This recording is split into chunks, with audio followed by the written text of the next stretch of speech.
બધા દેશવાસીઓ અત્યારે સખત ઉનાળાનો તાપ છે ત્યારે એક નાનું સ્મોલ સુપર સ્પેશિયલ વર્ક ઉનાળાના ધનતપના તાપમાં પોતાની મજબૂરીથી ઉઘાડા પગે ફરે છે એવા ઘણા નાના બાળકો ભંગારીના નીકળતા હોય, નાની ઉડા ભણવાને બદલે કમાતા હોય બિચારા મજબૂરીમાં અવા રેતીમાં જે નીકળતા હોય, તૂટેલા ચંપલ હોય અથવા પગના ચંપલ હોય, ધનતપના તાપમાં હોય ત્યારે દર ઉનાળામાં એક ડૉક્ટર ફેમિલીના સહયોગથી હું ઓનલાઈન નોંધણી ગયો ચંપલો ખરીદી નવા ચંપલ ખરીદી અને નીકળું છું અને ખાસ ઉઘાડા પગ હોય એને જ પહેરાવું છું. કોઈ વિચાર નથી કરતો નાનું એવું કામ ધન થતા તાપમાં તડકામાં ઉઘાડા પગને બચાવો, ચાલો ચંપલ પહેરાવો.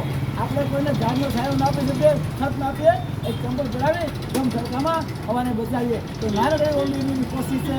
હવા 300 થી 400 વાળી ચંપલ આખા ઉનાળામાં હું લઈ નીકળી અને લોકોને અલગ અલગ જગ્યાએ પહેરાવી રોડ ઉપર રસ્તા ઉપર ગરીમાં ઉઘાડા પગને ઢાંકવાની નાની કોશિશ કરી ડૉક્ટરના દાતાએ સહયોગથી. જય હિન્દ, ધન્યવાદ. इतना देशवासियों अभी पूरी गर्मी की सख्त सीजन है. हर जगह हर शहर में, गुजरात में हो, एमपी हो, यूपी हो, बिहार में हो, हर जगह कड़ी धूप पड़ रही है.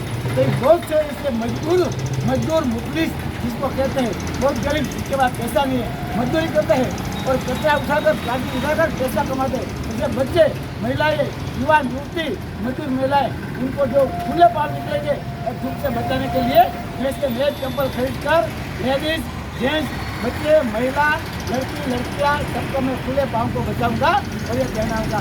पूरे कड़ी धूप में हर साल कम से कम 200 से 300 लोगों को मैं से जिसके पास पैसा कम है मेहनत कर उसको मैं चंपल पहनाऊंगा. तो ओनली इंडियन मैं 1 NGO हूँ, एक चिल्ड्रन सोल्जर हूँ और ये मेरी राष्ट्र फर्ज है. हर कड़ी धूप में चलो चंपल पहनाओ, कड़ी धूप से सबको बचाओ. Only Indian. जय हिंद, धन्यवाद.